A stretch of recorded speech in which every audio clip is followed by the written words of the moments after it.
My name is Grasan Kingsberry, and I'm here to give you some tips, advice, and input for your next dance audition. Preparation. What is your plan of approach? Now, regardless of whatever audition it is, you must do your research. What are they asking for?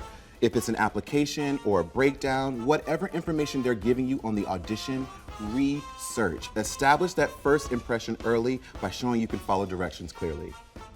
All right, the next thing that you need to do, what I like to do, is I log my auditions. I put down the logistics of everything that I need to from that audition. For instance, what's the project title? What's the role? What's the medium?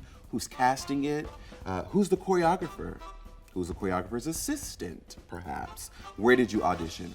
What did you wear? What wardrobe did you wear?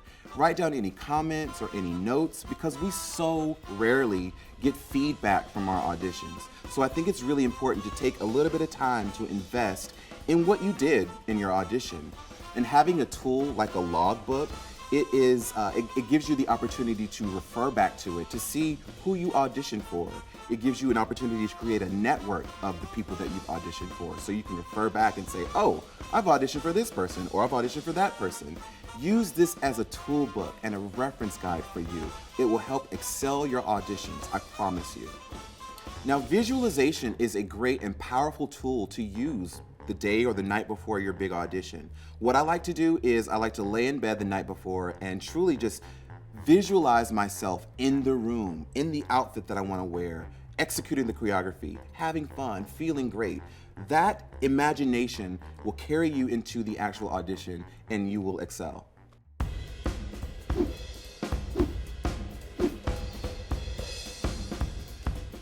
Now, in preparing for a conservatory audition, make sure you do your research, remember. Look at the breakdown, look at the audition or the application, what they're asking for. Is there a dress code? Are they wanting a headshot and resume? Are they wanting a solo or two contrasting solos? Whatever it is, make sure you have that information. Package all your material before you go to your audition and have an adult figure look over it with you, be that it's a mentor or an advisor or a teacher, just so that you have everything spell checked correctly, grammar correctly, and make sure your names are spelled correctly on your resume. Also, what to expect in the audition. Now, my audition process for conservatory, I had to do a ballet bar, followed by a center, then they made a cut. And then we learned some contemporary and modern technique classes, followed by some rep from the school. Then they made another cut. Now, some conservatories will have you do a solo or two. Make sure your music is queued up. If it needs to fade in and fade out, have that all prepared so it's easier for them. Okay, so you're auditioning for a Broadway show or a theatrical show. What do you do? What to expect? Now, for the breakdown for the auditions, typically there are a few categories on what the auditions are. There's a non-union call, which will be a sign up, be that it's a sheet or digitally, but make sure you sign up early because that list can fill up pretty quickly. The next category is what's called an ECC, or an Equity Chorus Call. Now, this is for the performers who are in the union of the Actors Equity Association. There will be a sign-up list for this, where you should sign up early. In some occasions, they will allow non-union performers to audition at an ECC. There will be an unofficial list, and after they've seen all of the equity performers, if they have time for the audition, they'll see the non-union performers at the ECC audition. The next thing is an EPA, which is an Equity Principal Audition. Now, these auditions are specific because they have time slots, whereas the ECC is more of everyone shows up to the 10 o'clock audition. With the EPA, you get an audition appointment for a 10-minute slot. It is important to make that time because if you don't, they will give it to someone else. The next thing is what's called an invited or an agent call. Now, this is typically a select group of dancers by a list of agents. The creative team might have a list of people that they want to see, and it's a small group of people. Your agent could submit it, your manager could submit it, the director could submit it, but this is a small group of invited people for this audition. So what to expect in your Broadway audition? You'll learn a combination in the style of the show or from the show, from the choreographer, or the choreographer's assistant. Now, the ensemble of a Broadway show plays a huge part in creating the world of the show. For example, big ensemble shows like Hamilton, for instance, or Hadestown, or American in Paris, or even Lion King. Now, the director and the choreographer, they're looking for the right type of performer to fit in the world of this show. So it is your job to embody, through the choreography, the storytelling and the world of what this show is about. After the dance call, if you make the cut, they sometimes will ask you to sing because this is musical theater after all. You'll have to sing in the show. So you have to prepare what's called a book. And in this book, you'll have 5, 6, 7, or 12 or more songs that you are prepared to sing in an audition. Now for your dance call audition, you will be asked to sing either 16 or 32 bars of a particular song that they're asking for in the style of that show. Now here's a tip. Do not sing a cappella. If it's a song you've never sung before in front of anyone, don't sing that either. Make sure you're singing a song that you feel comfortable in and comfortable with. Otherwise, you're gonna kind of just be winging it. So make sure it's something that you've rehearsed with an accompanist or a piano player or a music teacher so that you can shine in your vocal call for your audition. So you've got the right song for you to sing. What do? This is what you've got to do.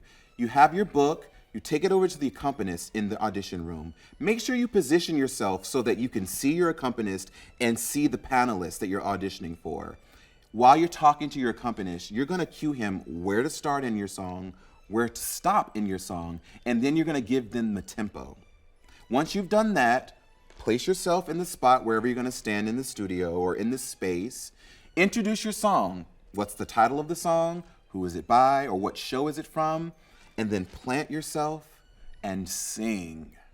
So you're auditioning for a commercial dance call. All right, depending on how large the artist is or the project is, it can garner a large number of people auditioning, a huge list of people. So instead of the dance call for a conservatory or a Broadway show, you might just be offered a number. They might give you just a number, you're number 86 for the audition versus just giving your name.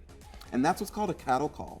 There's a lot of waiting for these auditions too. Individuality can play a huge part in these auditions because there's so many people. So the individuality could be in your movement style or your movement quality, or even how you look. You could look so unique. It could be your hairstyle.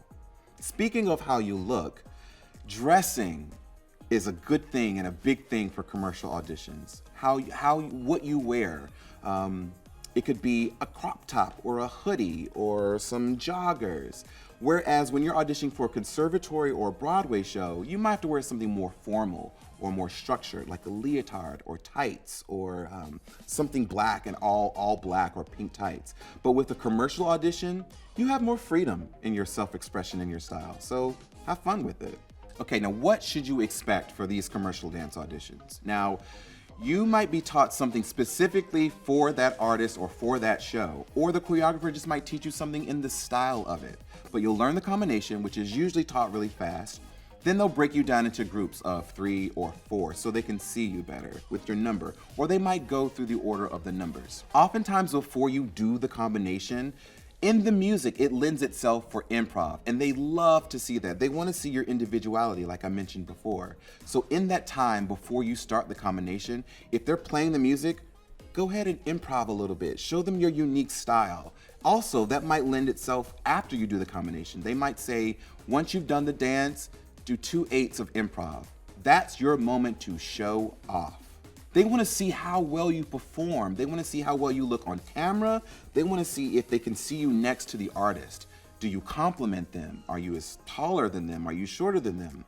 Because oftentimes that's really important when casting dancers to go on tour with an artist. Now, it is not uncommon for a dance call to be at night for a commercial call.